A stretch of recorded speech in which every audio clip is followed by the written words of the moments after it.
അപ്പോൾ നമ്മളാണെങ്കിൽ നമ്മുടെ ബേസ് പണിയുള്ള റിസോഴ്സസൊക്കെ സെറ്റാക്കിയിട്ടുണ്ടായിരുന്നേ.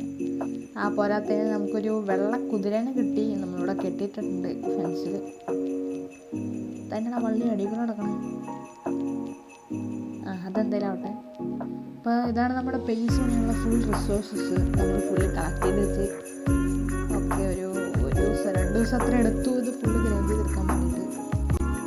അപ്പോൾ ഇനി ഞാൻ മെല്ലെ ഈ ബേസൊന്നും ഇവിടെ പണിതിട്ട് നിങ്ങൾ അപ്ഡേറ്റ് ചെയ്യാൻ കാരണം ഇതിനകത്ത് മൊബൈലാണല്ലോ, റീപ്ലൈ മോഡൊന്നും ഇല്ല. അപ്പോൾ നമ്മൾ മാനുവലായിട്ട് തന്നെ എല്ലാം ചെയ്യണം. പിന്നെ ബ്ലോക്ക് ബൈ ബ്ലോക്ക് പ്ലേസ് ചെയ്ത് കാണിച്ചാൽ ഒരു ബോറാണ്. നമുക്ക് ഈ ഒരു വീഡിയോയുടെ ഒപ്പമല്ല, ഈ ഒരു ബേസ് പണിയോടൊപ്പം വേറെ എന്തെങ്കിലും ഒരു പ്രൊജക്റ്റ് കൂടി ചെയ്ത് കാണിച്ചു തരാനാണ് അപ്പോൾ എൻ്റെ പ്ലാൻ. അപ്പോൾ നിങ്ങളിതേ പോയി വന്നു. അപ്പം നമ്മുടെ കുറേ നേരത്തെ കഷ്ടപ്പാടിന് ശേഷം നമ്മുടെ ബേസ് ഇവിടെ കെട്ടിപ്പൊന്തിട്ടുണ്ട്. സോ നമ്മൾ ഇൻറ്റീരിയർ വലിയ കാര്യമായിട്ടൊന്നും ചെയ്തിട്ടില്ല, വലിയ കാര്യമായിട്ടൊന്നുമല്ല, ഒന്നും ചെയ്തിട്ടൊന്നുമില്ല. ജസ്റ്റ് ഇവിടെ ചെറിയൊരു സ്റ്റോറേജ് സെറ്റാക്കി, അത് കാര്യമായിട്ടൊന്നും വെച്ചിട്ടൊന്നുമില്ല. ഇതൊക്കെ നമുക്ക് അറേഞ്ച് ചെയ്യണം.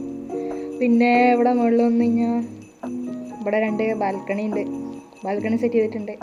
ഇവിടെയാണ് നമ്മുടെ ബെഡ്റൂമും കാര്യങ്ങളൊക്കെ വരുന്നത്. എൻചാൻറ്റ്മെൻറ്റ് ഏരിയയൊക്കെ നമ്മൾ താഴത്താണ് സെറ്റാക്കുന്നത്. ഇത്രയൊക്കെയാണ് നമ്മളിവിടെ കൊണ്ടുവന്ന് മാറ്റം. അതിൻ്റെ അകത്ത് കയറിയൊന്ന് ഒരു ഡോർ തുറന്ന പോലെ തോന്നിയില്ല.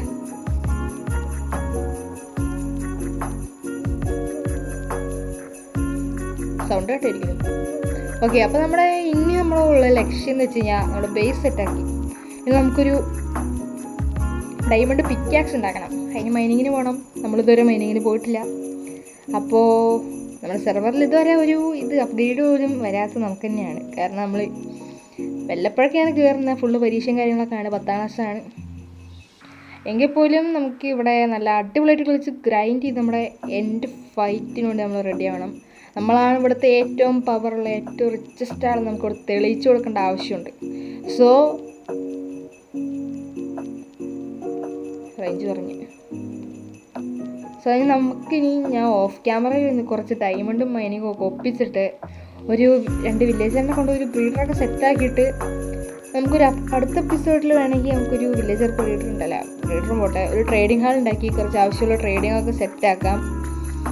ഇവിടെ കുതിര ഇവിടെ ഉണ്ട്. നമ്മൾ കുതിരേനെ കൊണ്ട് സ്പോണിലേക്കൊക്കെ ഒന്ന് പോയായിരുന്നു. പിന്നെ നമ്മളെ ഇവിടെ നിന്നൊരു പാത്ത് സെറ്റാക്കണം. ഇവിടെ എവിടെയെങ്കിലുമൊക്കെ ഒരു നെതർ പോർട്ടൽ വെക്കണം. അതാണ് നമ്മുടെ മെയിൻ ഉദ്ദേശം. എന്നിട്ട് ആ പോർട്ടൽ നമ്മുടെ മെയിൻ നെതർ ഹബിൽ കണക്ട് ചെയ്യണം, മെയിൻ ഹബിക്ക്. ഇവിടെ എൻചാൻറ്റ്മെൻറ്റ് സെറ്റാക്കണം. അതിന് ഡയമണ്ടിൽ ഒബ്സിഡിയൻ ഇല്ല, പിക്കാക്സ് ആക്കിയിട്ട് വേണം അതൊക്കെ ഒന്ന് സെറ്റാക്കാൻ. എന്തായാലും ടൂൾസ് ആർമറൊക്കെ നമ്മുടെ വില്ലേജസിൻ്റെ നിന്ന് വാങ്ങുന്നതായിരിക്കും. ഒരു അയൺ ഫാം വൈകാതെ തുടങ്ങണം, അയണിന് ക്ഷാമുണ്ട്. പിന്നെ അയൺ വെച്ചിട്ടാണ് നമുക്ക് എമറാൾഡ് ആക്കാൻ. അപ്പോൾ എന്തായാലും ഈ ഒരു വീഡിയോ ഇവിടെ വെച്ച് ഞാൻ വൈൻഡപ്പ് ചെയ്യാണ്. നമുക്ക് പണിയൊക്കെ ഉണ്ട്. ഞാൻ വല്ലപ്പോഴൊക്കെ കയറുന്നു. അപ്പോൾ ഒന്നാമത് 10ാം ക്ലാസ് മോഡൽ എക്സാമാണ്. എന്നിട്ടാണ് ഞാൻ ഇവിടെ ചെറുകറി കളിക്കുന്നത്. അപ്പോൾ നമുക്ക് എന്തായാലും ഉറങ്ങണ്ട. പിന്നെ ഇവിടെ ഒരു ഫീച്ചർ കൊണ്ടുവന്നേക്കണം എന്ന് വെച്ച് കഴിഞ്ഞാൽ നമുക്ക് ഇവിടെ ഇരിക്കാൻ പറ്റും. കസേരയിൽ ഇരിക്കണമല്ലോ. അപ്പോൾ ഇവിടെ ഒരു ഡൈനിങ് ഏരിയ നമ്മൾ സെറ്റാക്കാം. അപ്പോൾ എന്തായാലും നിങ്ങൾ പോയിട്ട് അടുത്ത എപ്പിസോഡിലോ പിന്നെ ഒരു കാര്യം പറയാൻ വിട്ട്, നമ്മുടെ കഴിഞ്ഞ എപ്പിസോഡിൽ ഫസ്റ്റത്തെ വീഡിയോ ആയിരുന്നു ഈ ചാനലിൽ നിങ്ങൾ നല്ല രീതിയിൽ സപ്പോർട്ട് ചെയ്തിട്ടുണ്ട്. അപ്പോൾ ഈ ഒരു വീഡിയോ കൂടി നിങ്ങൾ ആ ഒരു സപ്പോർട്ട് കാണിക്കുകയാണെങ്കിൽ മോനെ നമ്മൾ വേറെ ലെവലിലെത്തും. So please subscribe and thanks for watching. Signing out, Pixel perfect.